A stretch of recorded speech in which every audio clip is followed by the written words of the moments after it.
తప్ప మరొకటి లేదు. మీరు మార్కెట్ చేసుకోలేకపోయారేమో, మీరు చేసిన డెవలప్మెంట్ కావచ్చు, మీ వ్యక్తిత్వం గురించి కావచ్చు, మార్కెట్ చేసుకోవడంలో ఫెయిల్ అయ్యారా? అదంతా ఏమీ లేదు, ప్రజలకే తెలుసు, కళ్ళారా చూశారు, మా అభివృద్ధి చూసి ఆయన గెలిపిస్తారు. ఒక్క నిమిషం, మీ కార్యకర్తలు ఉన్నారు వెనకాల, ఏం చెప్తారండి మీ నాయకుడి గురించి?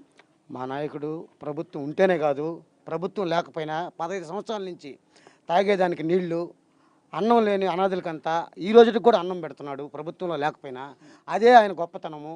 ప్రతి పల్లెకి పోతే ఏ చెరువులో కట్ట మీద మట్టి లేకుండా ఉంటే దాదాపు 20 పంచాయతీలకి నీరు చెట్టు కింద నీళ్లు తెచ్చి ఈరోజు రైతును కాపాడిన వ్యక్తి కురుగొండ్ల రామకృష్ణ. ఆయనకి మించి ఇక్కడ ఎవరు వేసినా మేము గెలిపేము, అదంతే. ఆయన అంతేనండి, రామకృష్ణ గారే ఇక్కడ అభ్యర్థి కావాలనుకుంటూ ఉన్నారా? ప్రతి వ్యక్తికి దగ్గరగా ఉండే వ్యక్తి గురుగొండ్ల రామకృష్ణ గారే. ఏదైనా కూడా ఏ వార్డులని డెవలప్మెంట్ తీసుకోండి, ప్రతి వార్డులో 2.5 కోటి తెచ్చిన ఘనత ఒక గురుగొండ్ల రామకృష్ణకే దక్కింది.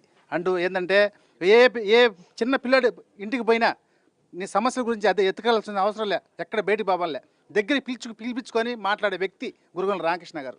దాంట్లో ఎటువంటి సందేహం లేదు. ఈయనైతేనే ఈ అంగడిగిరి నియోజకవర్గానికి రేపు ఎమ్మెల్యేగా క్యాండిడేట్ ఉంటేనే మాకు బ్రహ్మాండంగా మెజార్టీతో గెలిపిస్తాము.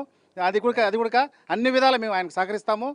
ఏదైనా కూడా మాకు దగ్గరున్న వ్యక్తి, మాకు పిలిస్తే పలికే వ్యక్తి మా గురుగొండ్ల రామకృష్ణ గారు. ఇప్పుడు ఇందాక నేను ఒకటి అడిగాను, అది నిజమేనా? ఎంత మంచి వ్యక్తో అంత వివాదాస్పద వ్యక్తిగా కూడా ఆయనకి ఎందుకు వచ్చిందో తెలియదు పేరు, అది ఒప్పుకుంటారా? లేదండి, ఒప్పు. ఎప్పుడు కూడా మా అందరికి కూడా అందుబాటులో ఉండి మమ్మల్ని అందరం ప్రేమగా అభిమానిస్తాడు, మంచిగా ఆప్యాయతగా పిలుస్తాడు. మేమంతా కూడా చాలా చిన్న స్టేజ్ నుంచి రాజకీయాల్లోకి వచ్చాం. ఆయన టైంలోనే రాజకీయంగా ఎదిగాము. గ్రామాల్లో మేమంటూ కూడా 10 మందికి న్యాయం చేయడానికి సహకరించిన వ్యక్తి మా రామకృష్ణ గారు. ఇందాక నుంచి మిమ్మల్ని ఒక మాట అడుగుతున్నాను, ఎందుకు అడుగుతున్నాను అనేది క్లారిటీ చెప్తాను. మీరు గతంలో, నేను మాలాంటి జర్నలిస్టులు కూడా మీతో కలిసిన సందర్భం లేదు, ఫస్ట్ టైం కలిసాము. కలిసిన తర్వాత చూస్తే మీరు చాలా సౌమ్యుడిలాగా ఉన్నారు. కానీ మా దృష్టిలో